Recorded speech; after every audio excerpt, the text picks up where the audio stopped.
여러분은 IQ, 지능지수가 높으십니까? 원래 지능검사는 1904년 프랑스에서 사이먼 앤 비네가 학교에서 학업 수행을 하기 어려운 장애 학생을 골라내기 위해서 만든 검사였습니다. 그래서 지능검사상에서 IQ가 높게 나타났다는 의미는 학업을 수행하기에 유리한, 즉 기억력, 분석력, 사고력, 판단력, 추리력 이런 역량이 우수할 것으로 판단되는 그런 학생을 IQ가 높다라고 보는 것입니다. 물론 IQ가 높으면 학업을 잘 수행할 것으로 전망되지만 꼭 그렇지만도 않아요. 그래서 IQ라는 것은 이렇게 학업이라는 한 가지에 초점을 맞춘 역량이라는 것. 그런데 다중지능 검사는 뭘까요? 오늘 제가 다중지능에 대해서 여러분에게 쉽게 설명해 드리기 위해서 그림 자료를 준비해 보았습니다. 여기 유재석 씨와 김연아 선수가 두 분이 만약에 훌라후프를 배운다면 누가 더 잘할까요? 왜 그렇게 생각하셨나요? 아마도 여러분은 김연아 선수가 유재석 씨보다 훨씬 더 훌라후프를 빨리 배울 거라고 전망하셨을 텐데요. 신체 운동 지능 면에서 김연아 선수가 훨씬 우수할 것으로 예상하기 때문이었을 거예요. 자, 그러면 제가 여러분에게 그림을 하나 보여드리도록 하겠습니다. 이 그림 어떠세요? 귀엽나요? 이 그림은요, 김연아 선수가 CF에서 그렸을 것으로 추정하는 그림입니다. 김연아 선수 어때요? 화가 안 되기 정말 다행이죠. 사람들마다 갖고 있는 재능들이 있습니다. 지능지수는 마치 이 그림과도 같습니다. 학습이라는 하나의 기준으로 인간의 능력을 평가하는 방식인 거죠. 한편 사자는 정글 속에서, 거북이는 바닷속과 육지에서, 독수리는 하늘에서, 부엉이는 독수리처럼 잘 날지는 못하지만 특히 밤에 더 유리하고, 띠뚱띠뚱 오리는 부족해 보이지만 물속과 땅을 오가며 활동할 수 있는 강점을 가지고 있습니다. 다양한 동물들이 각자의 강점을 보여주듯이 인간의 지능에 대해서도 학습이라는 단일 코스가 아닌 다양한 영역에서의 지능의 가능성을 제기한 분이 있었습니다. 하워드 가드너는 하버드 대학교 교육대학원 교수로 1983년 마음의 틀이라는 책을 통해 다중지능 이론을 소개하였고, 이후 인간의 지적 능력을 바라보는 지능의 관점을 다양한 차원으로 확대시켜 주었습니다. 여기 8개의 지능 보이시죠? 다중지능은 보통 8개의 지능으로 구분해 검사를 실시하는데, 실제로는 9번째 지능으로 영성지능이라고 불리는 실존지능이 한 개 더 있습니다. 오늘은 여러분이 검사에서 실시하고 있는 8개의 지능을 중심으로 해서 다중지능을 설명하고자 합니다. 다중지능은 각 영역의 지능과 관련해 흥미, 역량, 활용하는 능력이 어떠한지를 평가하는 것이랍니다. 예를 들어 언어 지능이 높은 사람은 다른 사람에 비해서 말재주, 글솜씨 등 언어를 이해하고 소통하는 능력, 언어로 표현하는 것을 더 선호하며 언어적 성취가 우수한 사람이라고 볼 수 있습니다. 더 쉽고 재미있게 와닿게 말을 하거나 글로 쓰는 재능이 있다는 의미인 거죠. 말이나 글로 소통하려고 하면 머리가 하얘지는 분이 있다면 여러분은 언어 지능이 낮다라고 생각하시면 되겠습니다. 이런 방식으로 여러분의 강점 지능이 어떤 것인지, 또 그 강점 지능에서 보면 내가 이 부분을 좀 더 선호하는 태도가 있다라는 거, 그리고 그 부분에서 실질적으로 역량이 우수하다, 그리고 활용을 잘 하고 있어서 성과가 우수한 경우를 종합해서 강점 지능이라고 평가하는 것입니다. 샘플을 하나 살펴보도록 하겠습니다. 이 학생을 보면 강점 지능이 무엇인가요? 공간 지능, 자연 친화 지능이네요.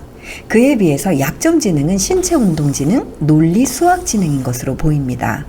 강점 지능이었던 공간 지능에서 보면 예술성이 특히 우수한 것으로 보이시죠? 두 번째 강점 지능이었던 자연 친화 지능에서 보면 동물의 행동 및 특성을 이해하는 능력이 월등하게 높은 것을 볼 수 있습니다. 자, 그렇다면 우리가 어떻게 나의 강점 지능을 활용해서 학과를 선택하고 진로를 선택하면 좋을지 벤 다이어그램으로 설명해 드리도록 하겠습니다. 이 학생의 경우 공간 지능이 높았죠. 그렇다면 공간 지능이 우수한 사람들의 경우 건축, 의상, 미술, 사진, 산업 디자인, 시각 디자인, 애니메이션, 미술 교육, 영상 예술 등 이렇게 방대한 분야에서 공간 지능이 활용이 됩니다. 그리고 두 번째 강점 지능이었던 자연 친화 지능 부분에서도 생물학, 유전공학, 농생물학 이런 등등의 굉장히 다양한 그런 영역이 있어요. 그런데 이 학생의 경우 여러분 기억하세요. 동물에 대한 민감성이 특히 높았었죠. 그런데 약점 지능으로 신체 운동 지능, 논리 수학 지능이 있었어요. 그렇다면 이 학생의 경우 공간 지능 중에서도 신체 운동 지능이나 논리 수학 지능이 많이 쓰여지지 않는 부분을 택하는 게 좋겠죠. 두 번째 강점이었던 자연 친화 지능에서도 수학이 많이 쓰여지는 그런 전공 분야라고 한다면 논리 수학 지능이 약했기 때문에 이 부분에서 좋은 성과를 얻기가 좀 어렵겠죠. 따라서 그 동물에 대한 민감성이 높은 강점을 살려서 학과를 선택하고 직업을 찾는 것이 좋을 것 같습니다. 여기에 미래 사회의 변화를 미리 보고 사회적 요구를 고려한 진로를 선택해 보는 것이 중요한데요. 예를 들어서 애완동물을 위한 공간 디자이너로 AI 기술을 활용해서 맞춤형 솔루션을 제안하는 전문가가 된다면 많은 사람들을 접하며 상담할 수 있고 이 학생의 강점이었던 언어적 설득력을 활용해서 많은 분들에게 선한 영향력을 줄 수 있을 것으로 전망됩니다. 이렇듯 다양한 분들은 서로 다른 강점 지능을 갖고 있어요. 여기 여러 인물들이 보이시죠? 이분들은 각 영역에서 아주 강점을 보이고 있습니다. 한편 강점 하나만이 아닌 몇 개의 강점이 결합되고 그 사이에서 그 사람만의 고유한 재능이 발현되고 있음을 알아채시면 좋을 것 같아요. 김연아 선수는 신체 운동 지능이 아주 우수합니다. 여러분 잘 느끼시겠지만 공간 지능이 우수해서 몸을 가지고 공간에 입체적으로 모양을 그리면서 아름답게 신체 운동 지능을 발현하고 있죠. 그래서 실제로 김연아 선수의 다중 지능을 검사해 본 것은 아니지만 음악 지능이 아주 우수할 것으로 보입니다. 그리고 자기 성찰 지능이 높아서 내가 어떤 부분이 약하고 어떤 부분을 좀 더 훈련할 필요가 있을지를 스스로가 훈련을 임하면서 자기를 성찰하고 더 효과적으로 연습을 했을 것으로 보입니다. 똑같은 운동선수라 하더라도 손흥민 선수 역시 신체 운동 지능이 뛰어나지만 여럿이서 함께 운동을 하는 분야에서 좋은 성과를 내기 위해서는 대인관계 지능이 높을 때 높은 성취를 이룰 가능성이 있습니다. 김연아 선수가 만일 여럿이 함께하는 종목인 배구나 농구, 축구 이런 분야를 선택했다라면 효과적이지 않았을 수도 있습니다.